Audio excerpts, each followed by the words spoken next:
So the 8th was David Bowie's birthday.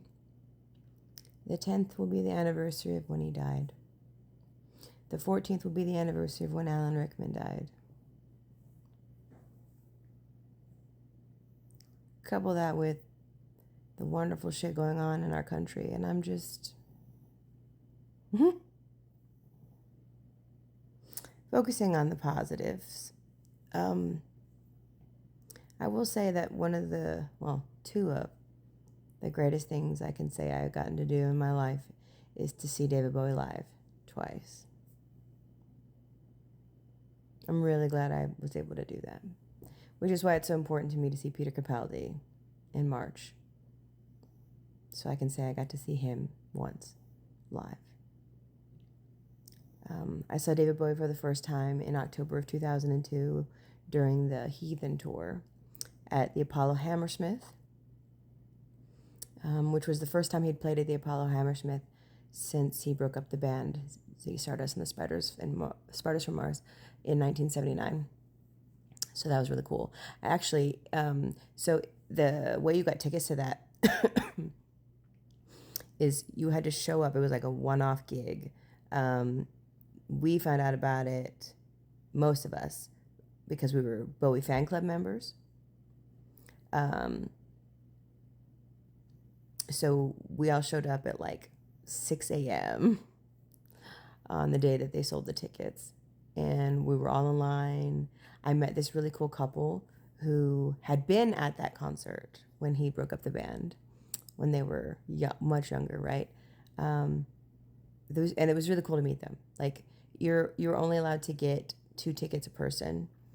So they each got 2 tickets because they wanted to bring their 2 kids to the concert, which was super cool. They're like young kids. And they had like matching Bowie tattoos. Like, it was the coolest thing in the fucking world to be. That was the first time I'd ever experienced being with other Bowie fans.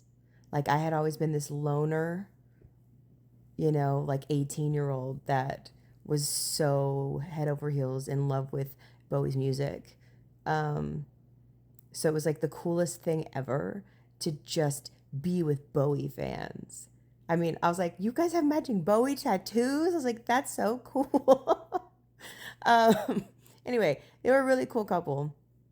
I purposefully picked a balcony seat. I didn't want to be on the front. I wanted to be able to see really, really well. I was in the front row of the balcony at the Apollo Hammersmith. I took pictures. We weren't supposed to, but I took them anyway. Of course, they're not the best pictures. It's 2002. It wasn't like...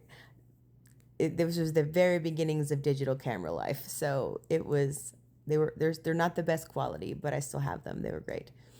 The second time I saw him in concert was for the reality tour. And I believe that was in February. I don't remember what year that was, but it was in LA. I went and flew out to LA with my sister, and we saw him at the Shrine Auditorium. It was one of 2 nights that he was playing the Shrine Auditorium. And that was, I mean, both concerts were amazing, but that one was just peak. Like, he did part of a cover of a song that wasn't his. God, what's the name of the song? I remember now. It was by Blur. It was song 2. He just did the very beginning part, and he did the woohoo. It was so... Anyway, I know I'm a nerd. It's fine. I'm definitely fine with being a nerd about David Bowie all day, every day. Promise. I still remember when I got my first like David Bowie memorabilia off of eBay. Okay, back when eBay was its fledgling like life. Like the Labyrinth stuff that I bought, I can't even. Anyway, that concert was great, amazing, 10 out of 10. Both the concerts were amazing, 10 out of 10.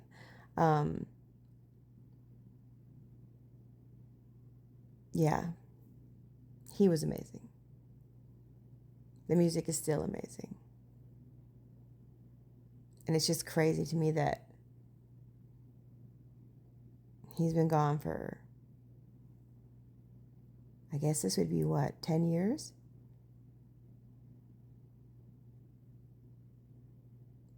It's just, and I can tell you that the world has not been the same. since he left. Him and Alan Rickman. Funny story there is, when David Bowie died, my best friend that lives in New York called me at like 3 or 4 in the morning because he knew I would be distraught. And I was.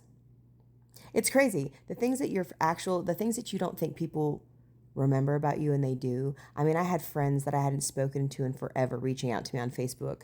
Like, we remember how much you were so into Bowie. Like, are you okay? And I just felt like, oh, that's so nice, you guys. I appreciate the love. And then so I talked to my friend on the phone, and I was like, I'm not okay, but I will be, and then I made a joke. I feel like I should have not made the joke. I said, as long as I have Alan Rickman, as long as I still have Alan Rickman, I'll be okay. Well, 4 days later, Alan Rickman died. The universe has jokes. Who knew? And so then I just was beyond distraught. I ended up getting a tattoo on my foot that commemorates both of them. And let me tell you, that was my first ever foot tattoo. I was ready to only have half a tattoo halfway through. Let me tell you. But I stuck it out, and I finished it. And apparently, it's like pregnancy, I guess. You don't remember the pain, because then I ended up getting another foot tattoo later, so on my other foot. So not for them, something completely different. It's a mermaid. But anyway, the world has not been the same since the both of them left. Because, I don't know, man. Anyway, I'm just waxing a little poetic here and being a little nostalgic, but I'm going to go be a good kid and go to bed now. But I think it'll always hurt. Like Alan Rickman, to be honest, that one hit me really, really hard. Because again, I already was like latching on to the fact that he was the one that I had left. And I'm going to tell you, I hadn't really been into fandoms or anything pretty much since then, until Doctor Who this summer. Like that's the first time I've started being myself, was this past summer again. I still can't bring myself to read the Alan Rickman diary that was released. I own it. I've had it since it came out. My sister bought that for me when it first came out, because she knew I would want it. But I still can't bring myself to read it, because I do know that eventually the entries get less, shorter, and then eventually there's an entry that gets put in there by his widow about him passing, and I just can't do it. Still can't do it. Not yet. I tried, and then I had to stop. So, yeah. If that makes me weird, I'm okay with it. If it makes me a nerd, 1000% okay with that too. Because I am who I am, and I've long ago accepted me for me. It doesn't matter if you do. It only matters if I do. So, anyway, I hope everybody's doing all right, and you're keeping it together. But if any of you are fellow Bowie fans out there, drop your favorite song in the comments. I'd like to know. I'll put mine there too. And it's really hard to pick a favorite song, so I don't know that I can promise that it'll just be one. But anyway, love y'all.